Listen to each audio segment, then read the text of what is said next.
Hey, everybody. Welcome back to another episode of Extra Time, the U.S. Men's National Team Soccer Podcast. We got the whole group here today. I'm Tim, joined here by my friend Chris and my brother Ryan. We are all wearing the red and blue jerseys. Not the same ones, but close and close enough. We are going to break down the Mexico-Jamaica game. We're going to talk a little bit about Mexico's program and the status that it's at. We're going to touch and cover all aspects of the USA El Salvador game that just happened. And then we're going to give you guys a little bit of an update on what we're going to be talking about next, a little preview of the U.S. coaching situation. All that is coming up as we head into Extra Time.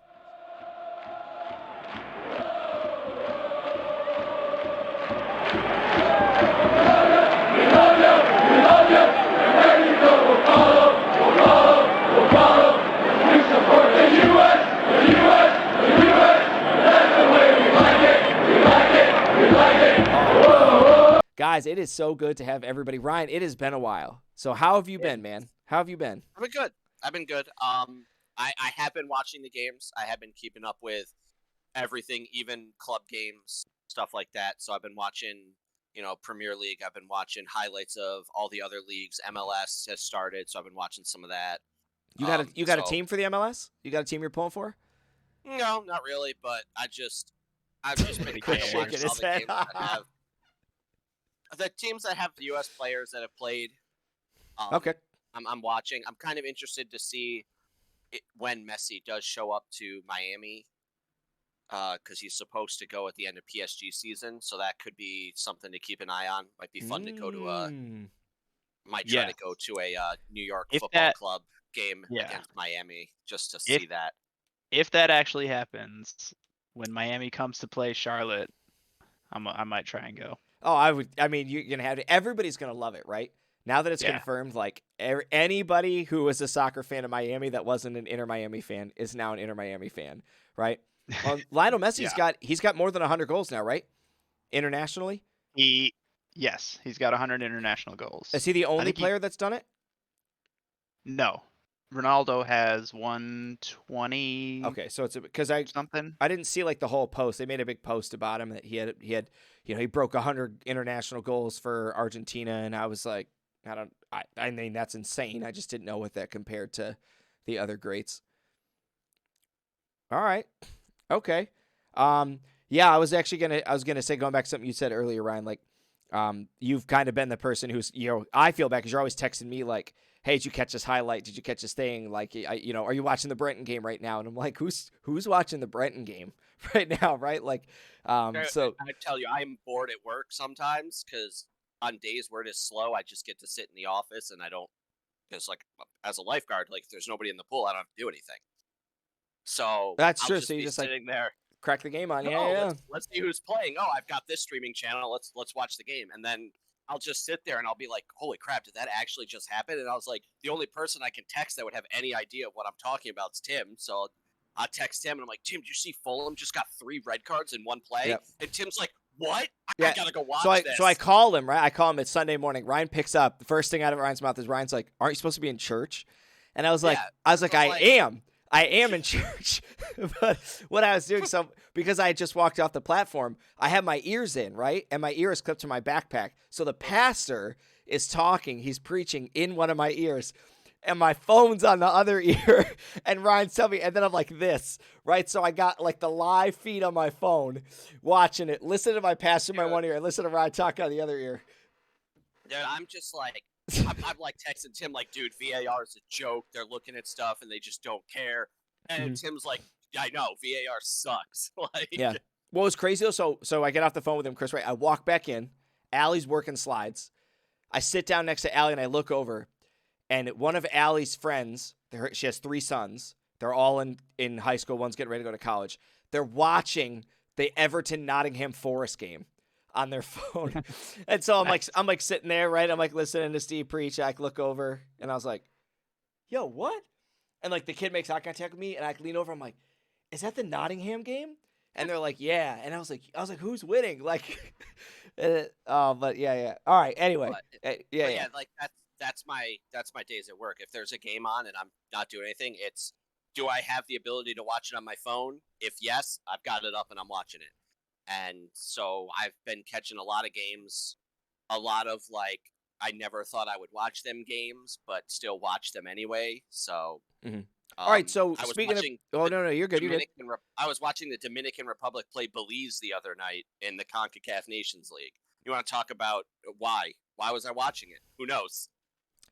But it's one of some of those games though, like I remember, so like when Chris was talking to me about like the Grisby Town and like the Sheffield United games and the FA Cup, I understand like the quality of soccer is significantly different from other games that we're going to watch, but I've always thought the most exciting games that we could watch in any sport the entertainment value is up there. And it's when the quality of the teams, the gap is closed, right? Like if I'm going to watch Manchester City play Birminghamstown or something, right? Like a town you never heard of, then like, of course it's not going to be any fun. But if somebody was like, all right, you can watch, you can watch that game, or you can watch like Grenada play Belize. And you're like, I might want to watch the Grenada game. Like the game might be closer. Like the talent level might be closer. I'm sure you touched on it in your podcast. You thought the field was bad in the Grenada game, the Grenada US. Do not look at the Dominican Republic's field. Oh, I can't picture the worst high school field you ever played on and make it worse. I'm like, now you're going to make my brain want to try to remember what's the worst high school field I played on. And I don't want to go down that road. It was bad. And we all played on the same fields, and we're all spoiled by the Hall of Fame field. So, Chris, before you tell me, I mean, it's been just a couple days now since you've been doing, but before we like dive into this, Ryan said Premier League. Who's winning the Premier League this year, in your opinion? Is Arsenal going to hold on? Is Manchester City going to take them? I mean, my gut says City's going to get there, but Arsenal's been putting up a good show so far. Dude, I'm a Man City fan, and I don't think they have a chance. You don't think so? You think Arsenal's going to roll it? They're 5 points ahead. That's tough. That's so tough to catch when both teams have that quality of players. It is, but one of the things that I think it was, what is Manchester United's coach's name, Chris? Erik Ten Hag. Erik Ten Hag. I knew it was something Hag. He came out the other week and said one of the things that Arsenal hasn't had to go through yet is injuries.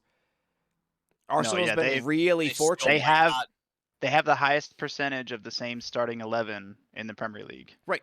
And so, like, I'm not disagreeing with what you're saying, Ryan, but, like, what if in the next 2 weeks, like, 3 guys get hurt? Well, and they did have a few injuries just in the last couple weeks. So this next few weeks is going to be interesting for them. And there is still a game between City and Arsenal. So that, I mean, whoever wins that game is probably winning the league. Oh, 100%. I completely agree. And the last one was exciting too. So if Arsenal does the same thing Man City does till the end of the season, Man City still loses if they win that game against Arsenal because they still fall 2 points behind. True, but my feeling is City has more experience and is generally more consistent. I mean, so when it comes down to the pressure of the last few games, and I'm leaning more towards City. And you have Erling Haaland, so and it's in the Etihad. It's in the Etihad, which is where Erling Haaland scores goals. Mm-hmm. Lots of goals. Yes, well, that's like Tottenham. Harry Kane can't score goals away. He's only scoring goals in London. Like, it's ridiculous. That was insane. And it was against Leipzig. That was insane. You want to talk about, like, it's not a bad team he scored 5 goals against either. No, that's and not a bad team. Pep pulled him off before he could get 6. Come on, Pep. I think that's fair. I mean, it is. It is. Yeah, but like, how often does that happen? You know what I mean? The only other player to do that, Messi, and it was under Pep Guardiola. Yeah, like literally the only other person to score 5 is under the same head coach. Well, right, and so Pep's like, I'm going to keep it that way. Come here. Come here. Both of them are mine. I have both. This is solidified. I don't need one of you getting 6 and screwing the math up here. Let's just make it a clean 5. I'll take you off the field here. All right, Ryan. Before, because you watched most of the Mexico Jamaica game, which I know is where we want to start. So I'm going to ask you an EPO question. I want you to answer it, and then you're going to just start talking about Mexico Jamaica, and Chris and I will listen and make comments as we see fit. Chris and I answered this last week. We believe Christian needs to leave Chelsea. Right, He's going to. They already announced he's probably leaving in the summer. Okay, so and that's what we had figured. So, which team? Not do you think he's going to go to? Which team? If he could go to any team, which team would you want to see him go to? Oh, I mean, I'd want to see him on Man City because I'm a Man City fan. Like that's, hey, but he wouldn't get any playing time, right? He wouldn't play. Right, and that's what we were thinking, right? We went through the list and we were like, this might be cool, but he's not going to play. Do I want him there? Yes, because I think he's a great player, but I don't think he's not going to start because he's going to play midfield, and you're not starting over who they've got already in their midfield. And you're not starting after Kevin like De Bruyne. the two guys on the bench either. You're not starting over Ilkay Gundogan. You're not starting over Gundogan. You're not starting over Kevin De Bruyne. So you're just not going to play. Grealish, Foden, Mahrez. Yeah, exactly. He's not starting over any of them. Which is so wild because flashback when we went to that USA England game, every single one of us was standing up going, this boy deserves it more than any of those guys, right? Like, this is the breakthrough, like U.S. soccer. I mean, forget those dudes. I'm not saying that they are better players than him because I think on his best day, he can match up with any of them. Yeah. But they have all shown more consistency than he has. 100%. Like, Kevin De Bruyne's at the end of his career. So, like, could it be somebody that... he's at the end of his international career. He's certainly not the end of his career. Sorry, yes. Honestly, the team I could see him going to is Fulham. Yeah, we had talked about that. Yeah. There we go. So that's crazy because we said the same thing. Fulham's the high middle of the table, but they lack the creativity up front to score. And I think that's something that he would bring that would really help that team out. Yeah. No, I completely agree. Yeah, we actually have nothing to add to that because we had that. This is like what the exact conversation that we was had. pretty much what we said. I could see. I'm trying to think other teams near there that could grab him, like Brighton. Brighton might. Brighton's doing very well this year. The Seagulls are playing fantastic. They could grab him. Mm-hmm. But like even Liverpool could be a team that would take him to go in the midfield, play alongside Salah. Like, I hope not. Liverpool's pretty snobby for me. I don't know if I want to. Okay. I don't know if I want to watch Liverpool games, but so going into the next thing you want to. Yes. All right. So Mexico, Jamaica. How about that goal for Jamaica? Oh, I don't even care that the game ended in a draw. If you can't do a simple YouTube search, the link's going to be in the comments to this goal. Insult the audience. Sorry, that's the best way to do it. Yeah. If you can't Google Mexico Jamaica highlights, it's right here. Quality of a finish. You want to talk about a world-class finish? That strike right there. It is a ball that starts from their goalkeeper. It is a contested header that falls to a guy who Mexico kind of plays it off a dude, and it's just 30 yards in the middle of the field. A guy full stride, one time, half volley, upper 90. And it's not even a great looking strike. Like his like body shape when he hits it is all over the place. And that ball just goes up at 90. The way it comes off his foot, when you see the slow motion, like front angle, just cannon. The way he like slices through the ball, it's oh my god. I think Jamaica deserved to win that game from what I watched. I know when you look, Mexico had the most of the possession, yada, yada, yada, whatever. Mexico played their game. Jamaica played theirs of, we're kind of going to let Mexico just attack us. We'll try to score on the counterattack. One of them, they score off a goal kick. It's not really a counterattack. Perfectly legitimate strategy. Mm-hmm. Yeah, I mean, I know it's not really off a counterattack, but it's a long ball from the back to the front. They get a goal off it. Perfect. They get a corner kick off a counterattack. The corner kick is taken. It goes off a Mexico guy. It's really unfortunate. Goes in their own net. Right? Mm-hmm. I think the penalty call against Jamaica, I don't know. That's one of those that's tough. It's like you always feel bad because you don't really think so. And then you watch the replays and you're like, oh, maybe. Yeah, I guess I could understand the referee calling it. And then the game ends up tied. But the whole second half, I thought Jamaica played well. Mexico didn't score. They had chances. Jamaica kind of shut it down as best they could. But I think the fitness level is what kind of kept Jamaica out of winning that game. Just because as the game got later and later, they didn't have the legs for the counterattack. Mm-hmm. So it was mostly Mexico attacked. Jamaica got the ball, tried to get a counterattack going, and just got run down. Two things that I thought you got it, Chris.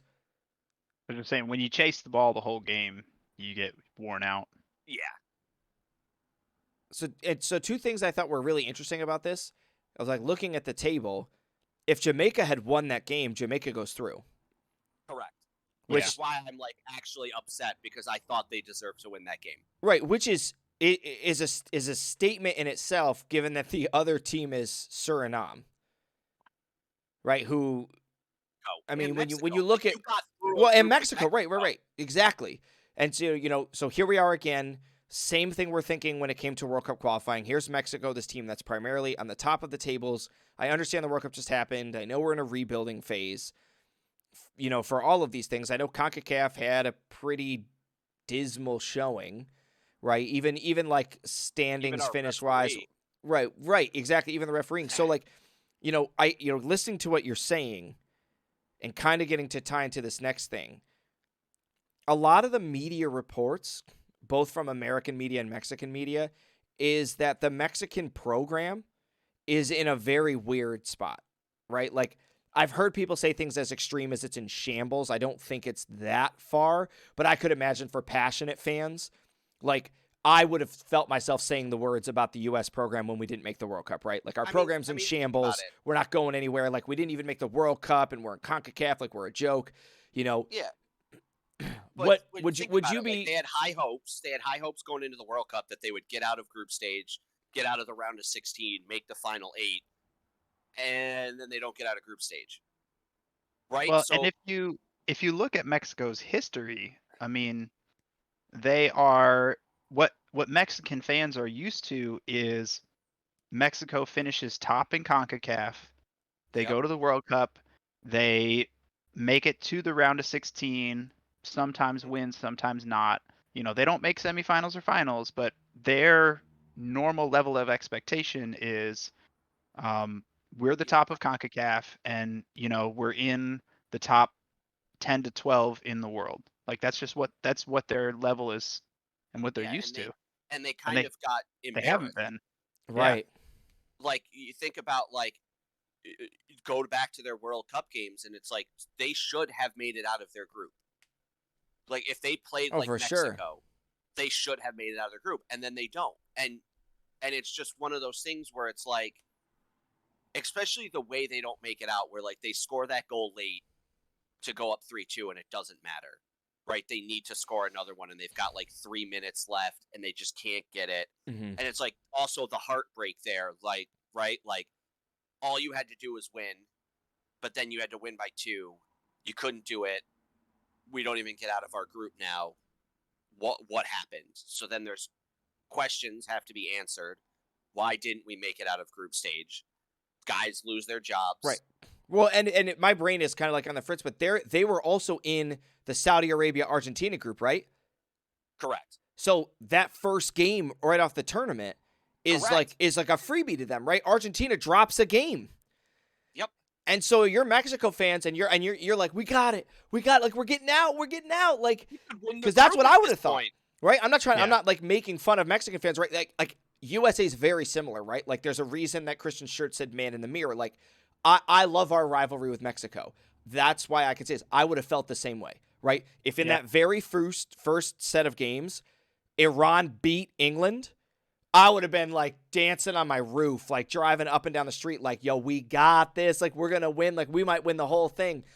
And to then turn around and be in a position where, like, you've had head coaching issues up and down. You're having player issues up and down. You're losing recruits to the United States. Your MX League is having the difficulties that it's having, like, and your fans are unhappy and the media is kind of making the speculation. Like, it feels a lot to me like the way we looked at our federation when we failed to make the World Cup, which is alarming to me because you did make the World Cup and you are doing well in Nations League, right? I mean, yeah, you drew Jamaica 2-2 in the Azteca, but like you still advanced. So at the end of the day, right? What do you do you think it's going to have an effect on our game against them when we play them next month? Well, yeah, think about it. You go into a home stadium where you're predominantly very strong, right? Like, it's hard to win in the Azteca. It's very hard. And you going up against a team that's 70 spots lower than you in the FIFA rankings, basically, and you can't. And not only do you draw them, but you're losing at 2 different points in the game. Yeah, you had Like, to they come were back just losing. for a draw. Yeah, they had to come back to tie that game, and it's on a penalty kick, right? Like, there's a chance that they don't even win that game if they don't get that penalty because they didn't score in the second half. Like they could have lost, and then all of a sudden, not only did you lose in the Azteca, but you don't make the semifinals, and Jamaica gets to go. Right. Right. So I think that is it's going to be a huge factor. But I mean, that game's not till June 15th, so. That's true. Like, there's going to be a lot of development that happens too. Yeah. Yeah, I don't see it really affecting the April friendly because that's not going to be either team's A side. None of the players who are playing in the April game are the ones who played, in this window, and they're not the ones who are going to play in June. But if we play them in June, yeah, it's going to be, I mean, the games are already physical, but I mean, this is going to be the Mexican players and coaches trying to turn the page from the last cycle and say, well, maybe the U.S. Was ahead for the last World Cup cycle, but we're going to take this World Cup cycle and we're going to dominate. And they're going to try to prove that. And, if that's not happening, I feel like emotions are going to run hot and it's going to be a pretty wild game. And it's being played in Las Vegas. And not that when I look at this specific rivalry, I mean, I've watched the U.S.-Mexico game in Columbus. It felt just as 50-50 as I think it will everywhere in the country, right? Like, it just happens to be one of those things, like America happens to be one of those countries where CONCACAF games could be anything from 90% USA fans to 30% USA fans. Right, yeah. Exactly, right? Like, and it's not unrealistic to think that, we could play a game against Mexico in Las Vegas and it could be 70-30 Mexico fans. Yeah, definitely. And the only thing that you really get at that point is it's your pitch, I guess, right? Like you get to at least say you're still in America, but it might not feel like that when you walk out on the field, right? Yeah, no, definitely. Yeah, I just thought it was interesting, and when I looked at the program, like I obviously haven't done a whole lot of research into Mexican soccer, but when Chris and I were talking about the El Salvador game and I pulled the score up, I was like, that game's level right now. Like it was like the 70-something minute, and I was like, it's 2-2. Like what's going on? And there was a decent number of starters for Mexico, so it's definitely something to keep an eye on. We'll see, what Mexico can turn around and have happen here. But all right, ready to get into the fun stuff? Yeah, let's do it. All right, let's get into the fun stuff. All right, so United States 1, El Salvador 0. Okay, so good news, clean sheet. Goal, Ricardo Pepi comes in as a sub, scores off a great ball from Weston McKennie. Just a fantastic ball from Weston McKennie. What made this game? Because the United States have had these results before, right? We go against a team, we should be whooping on them, and we win 1-0. What made this game different than the other performances, right? So, like, when we beat Honduras 1-0 in Cincinnati, Ryan and I were at that game. What makes this game different? We watched in Columbus. It was El Salvador? Yeah, we literally watched the game. The same game. Happened. Sorry, it was El Salvador. Okay, I thought it was Honduras for some reason. Okay, so literally, we played, El Salvador. We beat them 1-0 at home in Columbus. This game felt different to me. Did it feel different to you? And if it did, what made it different? Chris. I think it did.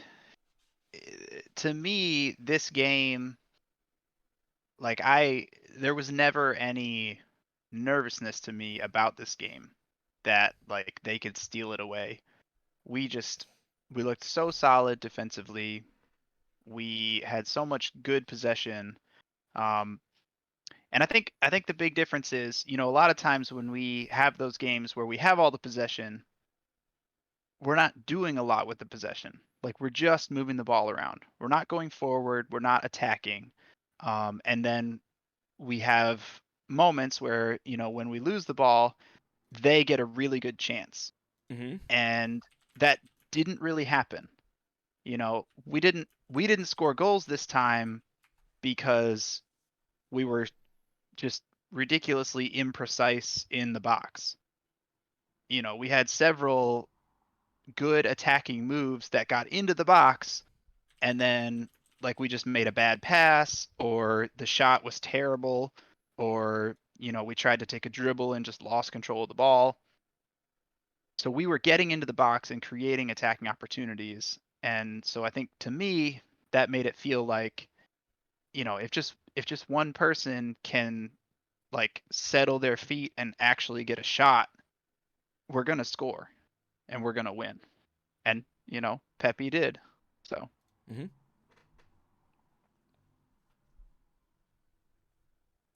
what about you, Ryan? You got no thoughts, Ryan? I was waiting for actually you to be like, go ahead, Brian. I didn't want to just butt in on I just wanted to see what happened if I said nothing, if I just like sat here. Yeah.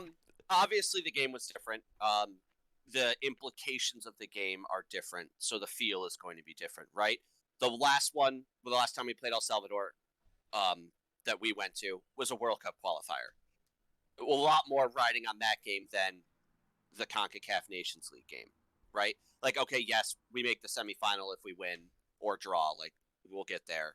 But like the World Cup qualifying is like, let's win so we get to the World Cup. Hey, like, man, we're the defending goal. champs. You can't knock the Nations League. If it came to winning the Nations League or winning the World Cup, I'm picking the World Cup. Oh, no, really? Qualifying for the World Cup. I'm picking qualifying for the World Cup over winning the Nations League. Yeah, absolutely. I think the first half, like Chris said, we did struggle to find the preciseness in the box, but I think that also has to do with some new guys being out there. I forget his name, like Lazadris or something up front. 17. Thank you. Yeah, you could tell he was new to the team. Lazadris. Dude, I'm telling you, I knew it started with an A. No, I just want to like take a moment to appreciate, because I've butchered, and I still can't get it. Falogan Bagalan. Falarin Balogun. And like that felt like that. When you said that, I was like, that's me when I try to pronounce this other dude. In my defense, I've only really looked at his name like twice. Yeah. I do think that he struggled. You could definitely tell that this was a new experience for him, and I think that hurt us up front, because when you have somebody that is not confident and doesn't really know what they're doing as one of your strikers, it's gonna be tough to score. You're ripping on my boys in Dejas already? I agree with you, Ryan, because if you just put a frame around him and you looked at his skills, they were great. He's got great foot skills. He's got great, but his connection to the rest of the team, he just was on his own. Gotcha. Okay, no, I can back that. When guys got close to him from El Salvador, he seemed to panic. Like, what am I? He didn't know where his team was going to be. Yes. Wait, where do I give the ball? What am I supposed to do here? And then when other guys had the ball, he didn't know where to be. Yes, he felt a lot like when like early Yunus Musa, right? When Yunus Musa would get the ball, and sometimes he'd dribble and he'd beat a bunch of dudes and he'd hit this beautiful ball, and we'd be like, dang, who's this guy? And then like the other 60% of the time, he'd get the ball and take 4 touches and get creamed by 3 dudes. And you'd just be like, buddy, like, get rid of the ball. Like, yeah, I completely agree. You could see his talent. You could see his foot skills. He hit a bunch of balls that were great. He had a couple, but he did have a lot of moments where you were like, you're not as effective as you could be because you're in the wrong spot. Yes, he looked like pre-World Cup Ricardo Pepe. Yep. Where he's decent with the ball at his feet, but he doesn't know what to do with it. Yeah, and I think that's being a new part of the team. I think correct. If he gets some more experience with this team, he'll figure it out. And I think that's when we did struggle every so often in that game. I know El Salvador had like an early couple chances there. I think it is because we've got some guys in there that haven't played in a while. Like Miles Robinson was playing. Well, he's coming back from an Achilles rupture, right? Yeah. So who knows how I was happy to see him on the field, right? To at least to be able to get the time to like. Yeah, once he got into the game, he was fantastic. But the first 15 minutes or so. Yep. And I also think it threw go ahead, Ren. Tim Ream off because he's been used to playing with somebody for so long as an other center back in Walker Zimmerman, and now you've got Miles Robinson, who's probably just as good, but a different style of good. Yeah, very different player. Completely different, Yes. yeah. So I think that just had some, like, you could definitely tell the first half they were trying to get the pieces to stop jamming into each other and connect. And then second half, things were much more fluid and much more, we looked deadly. Yeah. So I think you texted me, Tim, you said we're all second half. Like, you were like, we're just a second half Oh team. my gosh, from the moment the second half started. Yeah. I mean, you're looking at we dominated those it was first unreal. 15 minutes. Like, yeah. right, all the way through. Like, I mean, and when you look at the intensities, there were two different intensities to start the second half. From 45 minutes to about 58 minutes, it was like all the way up to 11. Like, we were just crushing every single thing. And it came down a little bit, maybe to like an 8, but we were still thrashing, right? That's when we get the goal. That's when, McKinney hits the ball, Pepe comes in, Pepe scores his goal. I texted, nice finish, I want to say, I think I texted Ryan like the 53rd minute of the game. I just couldn't believe it because we weren't doing that in the first half. Well, I do think, because this is what I saw, is it felt like, especially the center mids, McKennie and Musa, like they were still in their Granada game mode to start the game. Yeah, possibly. So like the first 20 minutes, El Salvador's midfield did way more than they should have, because we just were like strolling through thinking we were still playing Granada. And like they had to realize, oh no, El Salvador is a much better team. We actually need to try hard. Mm-hmm. So and we Tim, did play a lot of the same players, right, to that effect. So you still have Weston McKinney still on the field, Zendejas is still on the field, Reyna's still on the field, Pulisic is still on the field. So like you're playing, and Musa had come in as a sub against Granada, right? So you got these guys that 3 days earlier have just gone, a lot of the 90 or most of the 90. Some of them went the whole 90. So Tim, you texted me, whole new team here in the second half. So much quality. We're not wasting any time.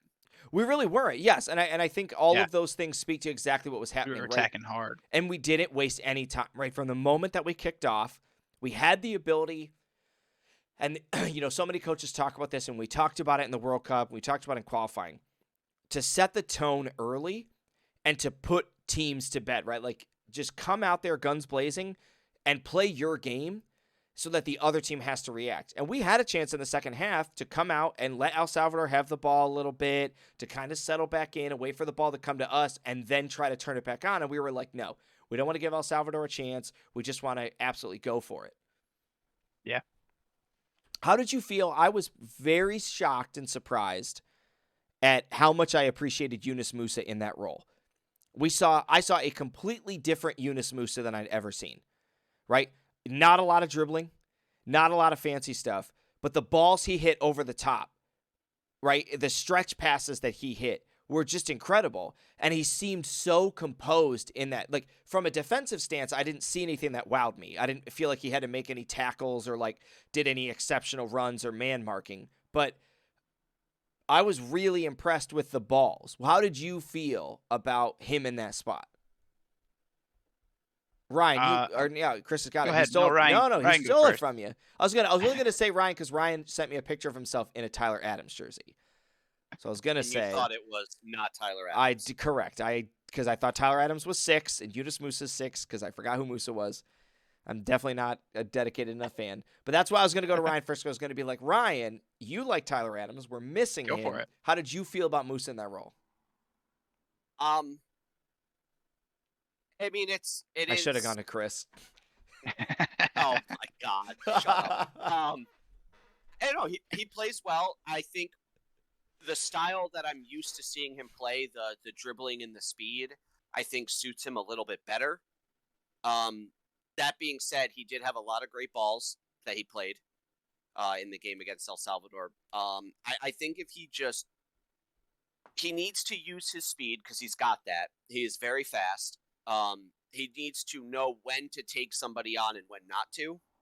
And I think in the El Salvador game, it started to show that he has figured out when to play the ball and when to beat a defender. and that could just be experience because he's been playing.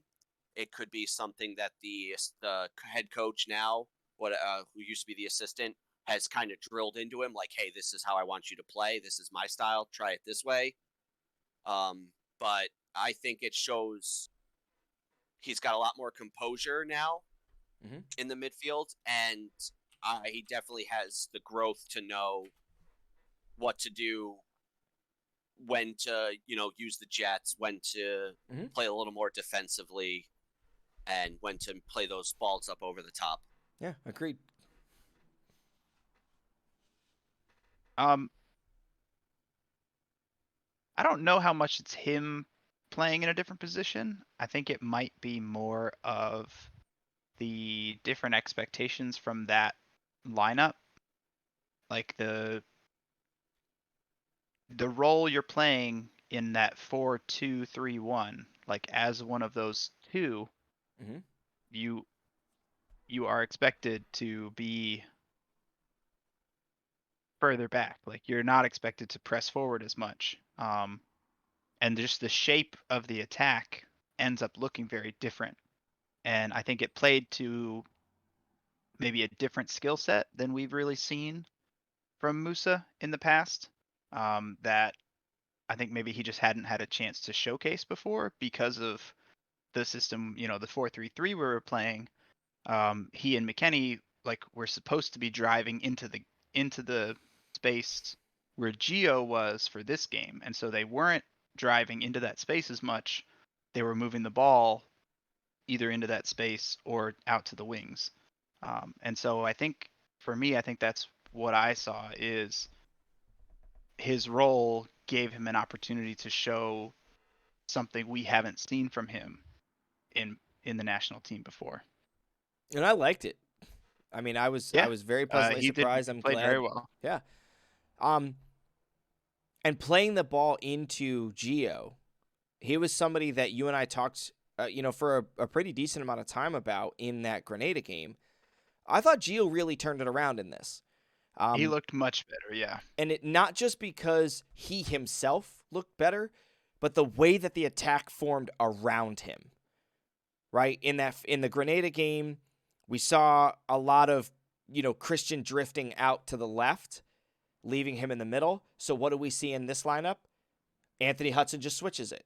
Christian, you want to play out there? Let's just put you out there. You just play out on the left then, and I'll just put Reyna in the center. It's where you guys, were trying to play anyway, so I might as well just leave you there. The thing that I thought we couldn't do, which we were able to do in the Grenada game, is we didn't get Daryl DK involved in the attack at all. We just couldn't, and I don't know, and I'm curious as to what you guys think, if that was, Daryl DK's fault, if it was just the way that, the ball fell, if it was any indication of the attack of how we like to play, because he didn't really do anything, whereas I thought Christian found ways to get himself involved. I thought Reyna looked very quality and found ways to get himself involved. Zendejas wasn't as good as he could have been, but he still found ways to get the ball and get himself involved. What are your thoughts on that? I'll go first this time. All right. I'll just start calling. I'll just start saying it. I think it's several different factors. I think primarily it's the other players that were on the field. In the Granada game, and Tim, we talked about this, our fullbacks were Joe Scally and Brian Reynolds, who are fine players, but they are nowhere near the quality, especially on the attacking end, that Robinson and Dest are. And so, when the ball came out to Christian or Zendejas, the fullbacks got involved way more than they did in the Granada game. And so, for instance, if Christian picks up the ball on the left wing, cuts in and drives in, the two options he's looking for are Gio or Robinson. He's not really looking for DK. And when he plays the ball out to Robinson, those were the only times that we really saw the ball come into DK, is when Robinson or Dest were crossing it in. So I think that's one big factor. I think, what we talked about before with Zendejas not really being a part of the team, I think that's part of it. But I think ultimately the biggest factor is DK himself. And this is something I said, I said this when people first started to hype him, when he was scoring a bunch of goals in the championship, is he's big and he's fast and he can shoot the ball on goal. And those are great qualities. So when you're playing against certain competition, you're going to score lots of goals. But he doesn't have intelligent movement. He doesn't link up well with the other players. And a lot of times, like, his only thought is just to go straight at the goal. And he doesn't vary it. And he just gets shut down against better competition. If it didn't work for Josie Altidore, it's not going to work for you. We shouldn't Yeah. be trying to copy mentalities from guys that it didn't work with. So then, Ryan, what did Pepe do differently then that was able to get himself involved in the attack and generate those goal-scoring opportunities? Because this is a completely different Ricardo Pepi than we saw before the World Cup. Well, first, I think Chris said that a lot nicer than I would have about Daryl DK, because I'm not a fan. I think he's terrible. I don't even know how we put him on the field.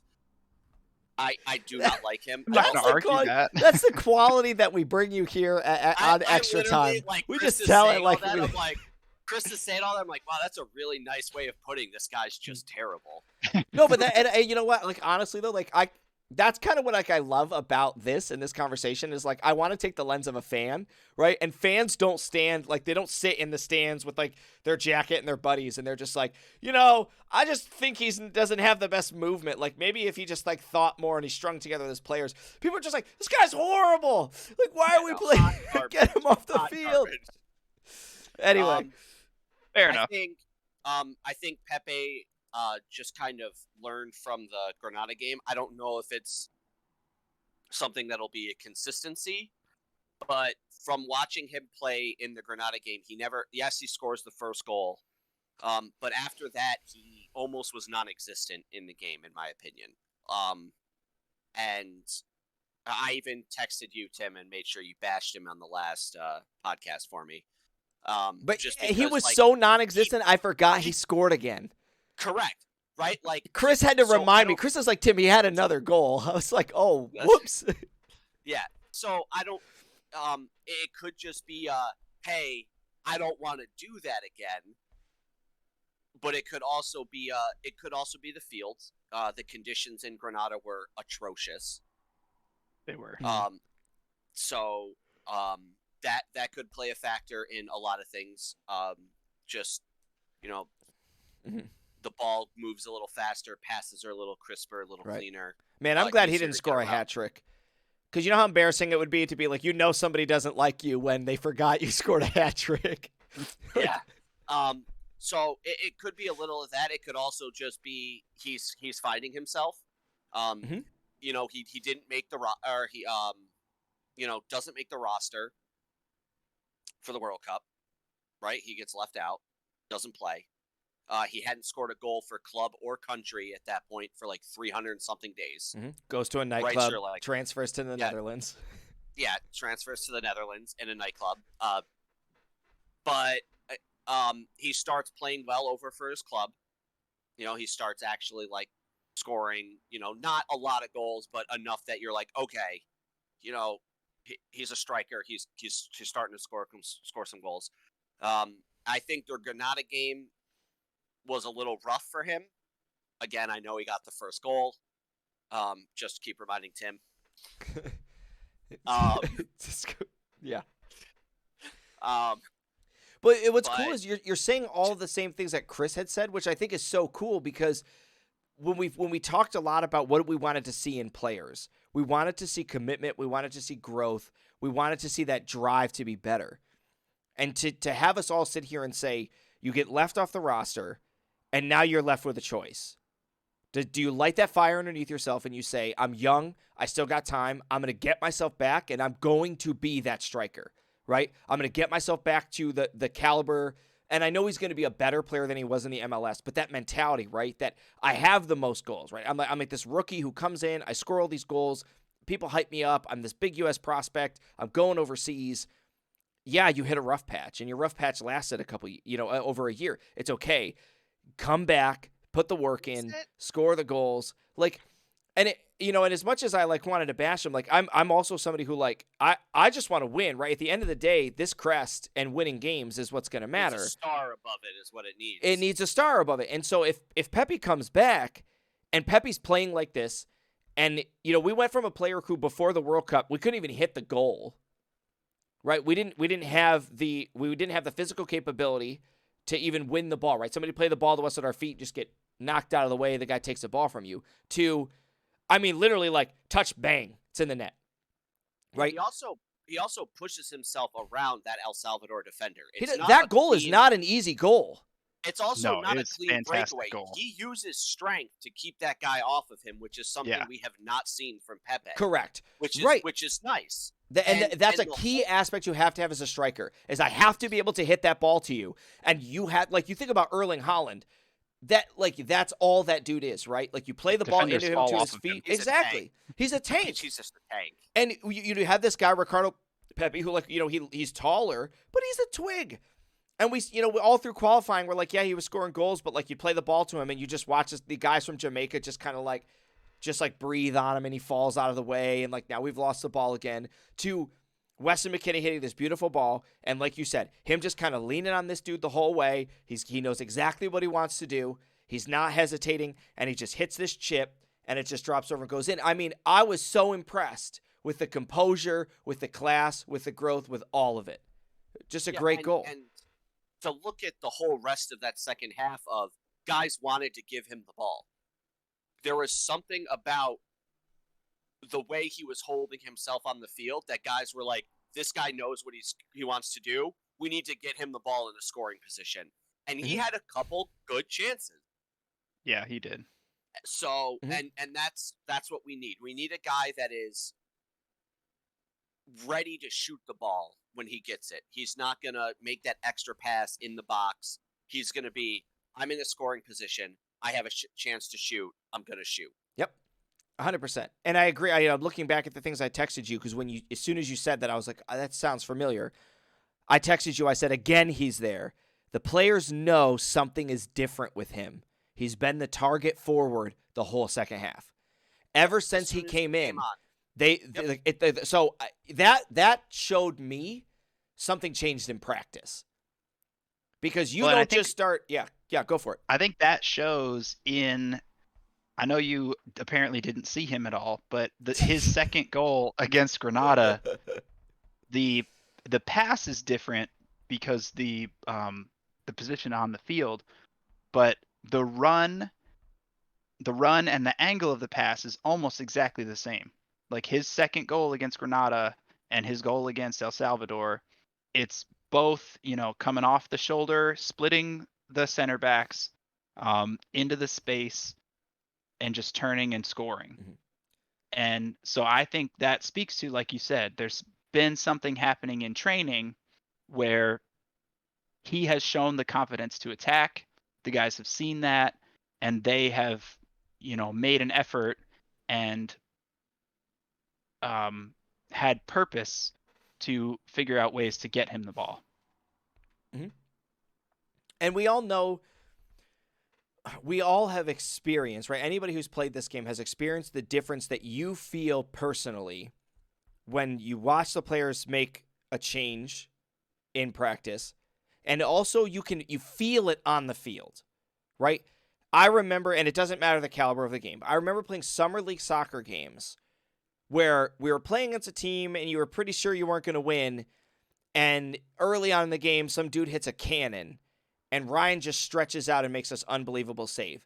The change that happens in you to be like, whoa, we got this, right? All of a sudden you have this motivation. And so when Pepe scored that goal, I felt a lot of that too, right? That this was not an easy goal to score. He made it look really easy, and he was very composed and clean. And if I'm Weston McKennie, I now I'm like, you know what? Let's try that again, right? Yeah, why not give it to him, right? And You even saw it in the Granada game where like he's getting shots on goal, right? Like he's bringing the ball down very quickly. He's getting it out of his feet.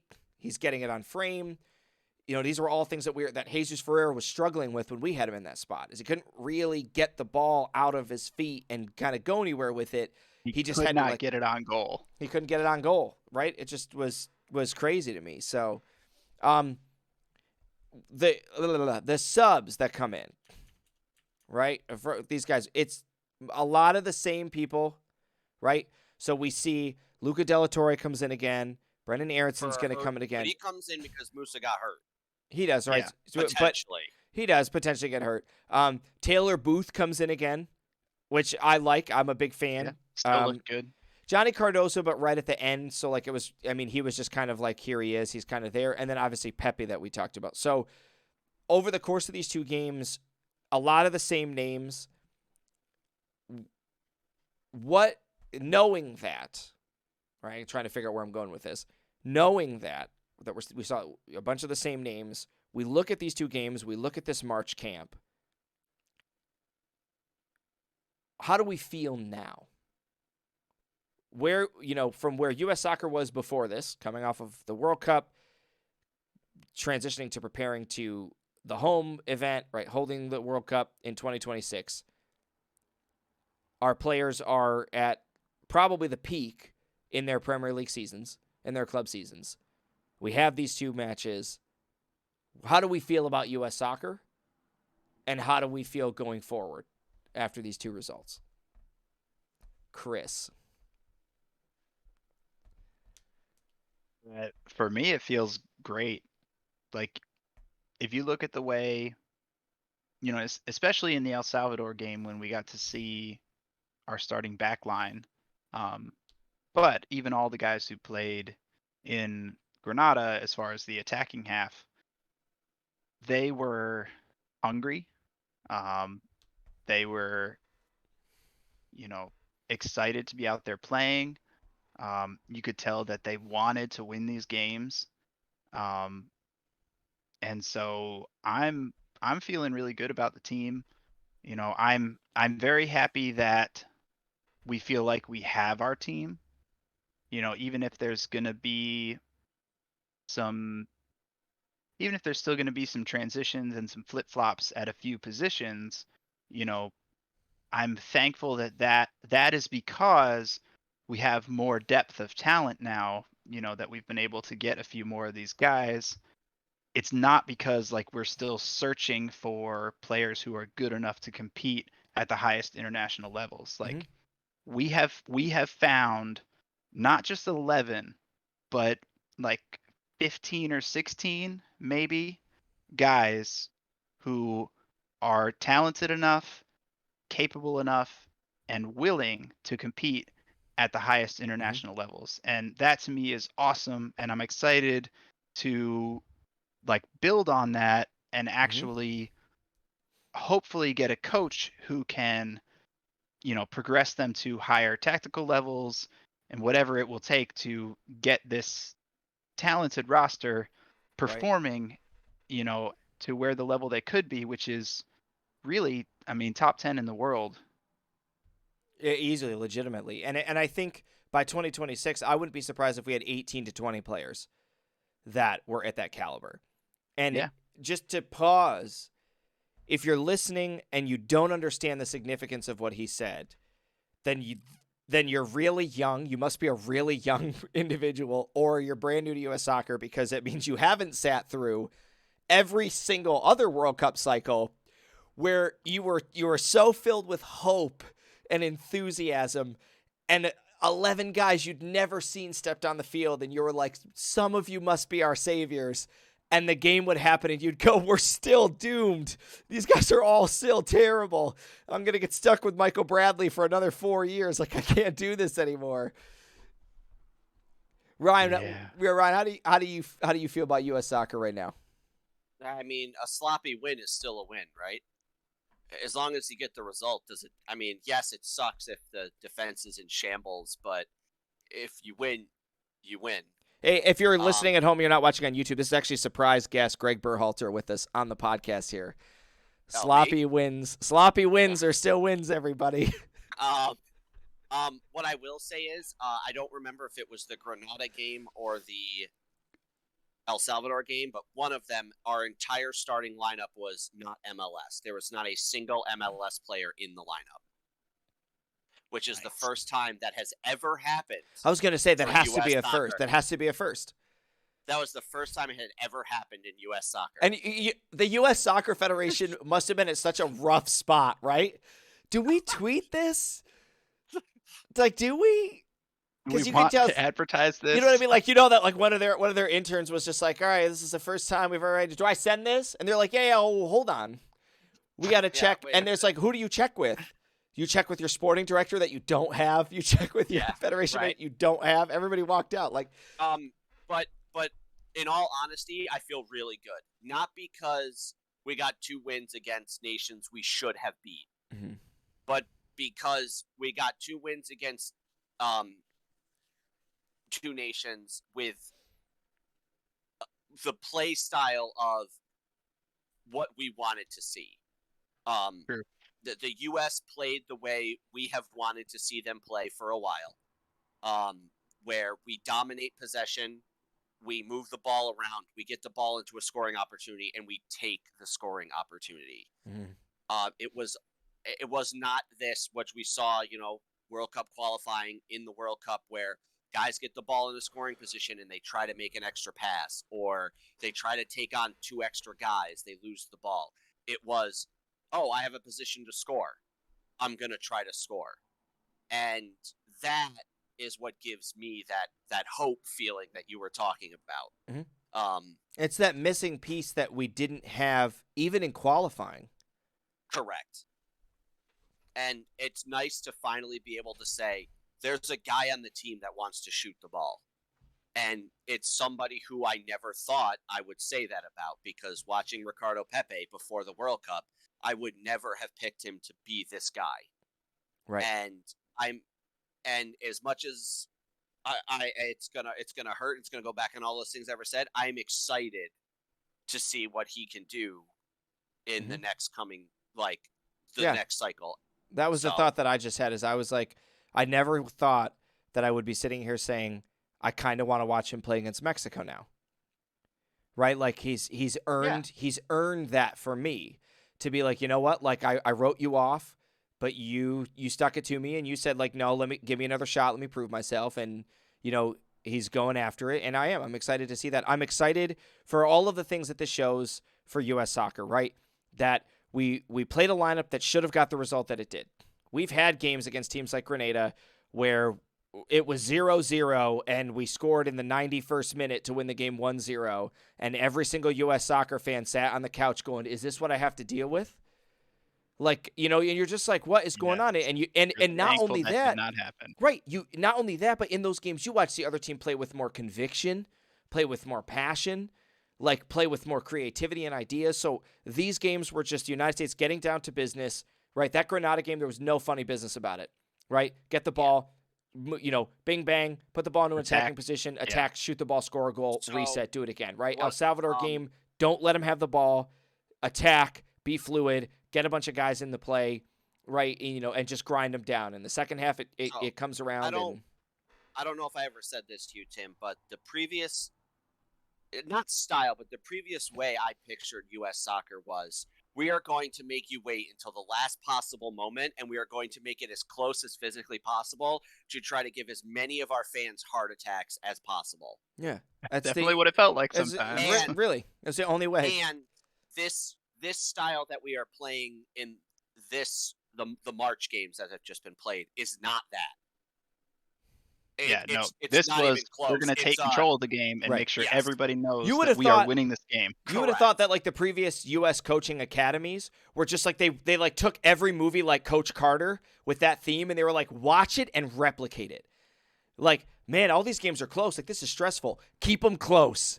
Right? Like, fans want drama. Fans want drama. Can you do that? And the coach is like, I just want to win. We don't win here. That's not the mission. The mission is to keep it close and have drama.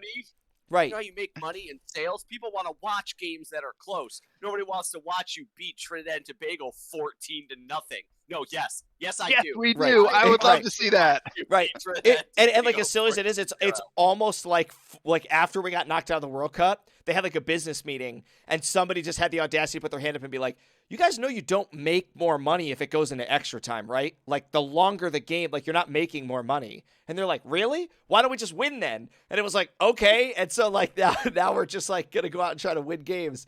They're like, "Wow, who would have thought fans really seem to enjoy this?" And all the fans are like, it's like that meme of that dude with the question marks. Like, what? This is not rocket science. Like, we wanted to win. Hey Yeah. guys, Yeah. I'm gonna let you guys finish up. I gotta go help with the family. Yeah, So, you got it. Well, yeah, I'm love you guys. love you too, man. I'm gonna wrap this thing up too. We've been out here for a while, so look at Chris moving all my fun stuff around for me. So the last little bit of this gets to be wild. That's all right. Hey everybody, I want to thank everybody for sticking around and checking out this podcast and just hanging out with us. This has always been exciting. We're super excited to continue to do those things. If you got questions, if you got comments, leave them down below. We'd love to hear from you guys. The United States is going to take on Mexico in a friendly in April. Before then, April 19th. In Phoenix. Before then, we are going to bring you one podcast episode, and we are going to go in-depth, detailed discussion on the candidates for the U.S. men's national team coaching position. We're going to give you a little bit of background on those players. And Zinedine Zidane, head coach. Right? Question mark. And No, we're gonna no. we're gonna try to pitch it in a manner where we can give you a reaction from a fan perspective. How do we, knowing what we know about this coach, how do we think the fans are going to deal with it and all that stuff? So quick hot take. Michael Bradley, U.S. head coach. That is a hot take, and it makes me wish that I had ended this video 30 seconds sooner. That is going to do it for everybody here. We appreciate you guys heading into extra time with us, and we will catch you next time.